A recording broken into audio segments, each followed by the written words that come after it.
అమరావతి రాజధాని పనులు పునఃప్రారంభించిన చంద్రబాబు ప్రభుత్వం వాటిని వేగంగా పూర్తి చేసేందుకు కసరత్తు చేస్తుంది. అదే సమయంలో మరో విడత అమరావతిలో భూ సమీకరణకు సిద్ధమవుతుంది. ఈ ప్రక్రియను కూడా సమాంతరంగా కొనసాగుతుంది. ఇందుకోసం గ్రామాల్లో గ్రామ సభలు ఏర్పాటు చేస్తుంది. భూ సమీకరణపై రైతుల అభిప్రాయాలు తీసుకుంటుంది. వారి అనుమానాలు నివృత్తి చేసి భూముల్ని తీసుకునేందుకు చర్యలు ప్రారంభించింది. ఇందులో రైతులు మరో విడత తమ భూముల్ని రాజధాని అవసరాల కోసం ప్రభుత్వానికి ఇచ్చేందుకు అంగీకరిస్తున్నారు. ప్రభుత్వ రాజధానిలో చేపట్టే నిర్మాణాలు, పరిశ్రమలు, ఇతర అవసరాలకు భూములు ఇచ్చేందుకు తాము సిద్ధంగానే ఉన్నట్లు వారు తాజాగా పల్నాడు జిల్లాలో ఏర్పాటు చేసిన గ్రామ సభలో పేర్కొన్నారు. అయితే ఇందులో వారు కొన్ని కీలక షరతులు పెడుతున్నారు. వీటికి అంగీకరిస్తే తమ భూములు ఇచ్చేందుకు సిద్ధమని స్పష్టం చేస్తున్నారు.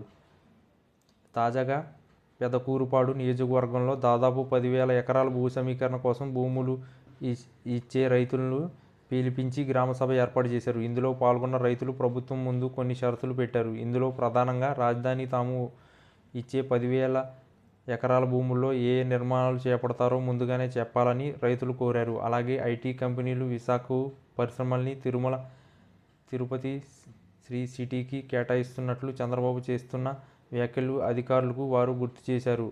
అటువంటప్పుడు అమరావతిలో ఏ పరిశ్రమలు ఏర్పాటు చేస్తారో చెప్పాలని కోరారు.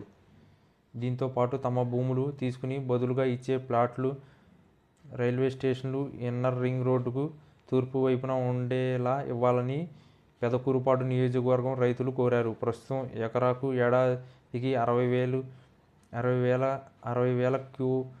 కౌలు ఇవ్వాలని, దాన్ని ఏటా 10% పెంచుకుంటూ పోవాలని కోరారు. వచ్చే నెల నుంచే ఈ కౌలు చెల్లింపు చేయాలంటున్నారు.